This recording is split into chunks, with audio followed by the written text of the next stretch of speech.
Pas miratimi ditën e djeshme në parlament me 77 vota pro, vetëm ato të mazhorancës, ditën e sotme ka nisur nga puna dhe konferenca e kryetarëve. Në këtë konferencë nga ana opozitës do të marrin pjesë pikërisht Gazmend Bardhi, sekretari i grupit parlamentar, dhe Angron Gjekmarkaj, për shkak se ditën e djeshme u votuan vetëm përfaqësuesit e propozuar nga Partia Socialiste, ndërkohë që opozita, duke mbajtur qëndrimin e saj dhe duke cilësuar ndryshimet e komisioneve parlamentare si të palishme, nuk i paraqiti ditën e djeshme emrat për votim dhe pritet që këto emra të miratohen ditën e nesërme në seancën e nesërme. Ndërkohë në mbledhjen e sotme të konferencës së kryetarëve pritet të diskutohet mbi kohën që do të përcaktojë parlamenti dhe pikërisht konferenca kryetare në lidhje me diskutimin e programit qeverisës dhe miratimin e qeverisë së re të kryeministrit Edi Rama. Paktën nga burime nga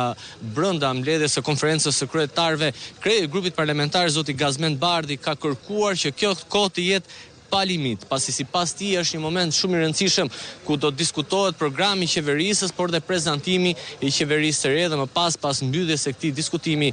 deputetët do të vendosin të votojnë për qeverinë. Megjithatë, pritet se çfarë qëndrimi do të marrë mazhoranca në lidhje me këtë kërkesë të opozitës. Siç e thash, mbledhja ka pak minuta që ka filluar dhe opozita përfaqësohet nga Angron Gjekmarkaj dhe Gazmend Bardhi, ndërkohë që ditën e nesër pritet miratohen dhe përfaqësuesit e tjerë të opozitës, e cila ka vendosur dhe ka deklaruar publikisht, pikërisht kryetari i Partisë Demokratike zoti Sali Berisha, që do të çojë në gjykatën kushtetuese ndryshimet e komisioneve parlamentare të cilat janë miratuar nga mazhoranca, duke i shtuar ato nga 8 në 11, dhe sipas zotit Berisha dhe opozitës, ndryshimi i këtyre komisione është i palishëm dhe në shkelje të kushtetutës, dhe tashmë do dërgohet në gjykatën kushtetuese për të parë se çfarë do të vendosë ajo, ndërkohë që konferenca kryetarëve, siç e thash, ka nisur tashmë dhe pritet merret një vendim, ende nuk është e qartë nëse do të kemi një deklaratë të përfaqësuesve politik të opozitës por dhe të mazhorancës pas përfundimit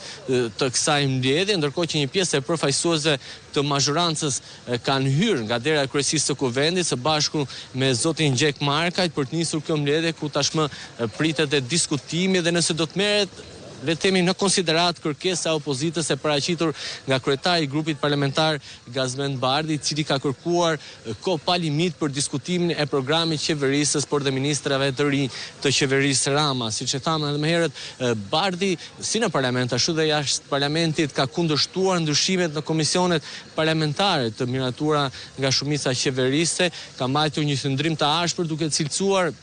këtë vendim të mazhorancës si antikushtetues, madje sipas tij dhe vetë thirrja e seancës nga kryetari i ri i parlamentit Niko Peleshi, duke mos respektuar afatet ligjore dhe kohore për mbledhjen e seancës pasi janë lajmëruar më parë deputetësh, është në shkelje të kushtetutës dhe të ligjit të kuvendit.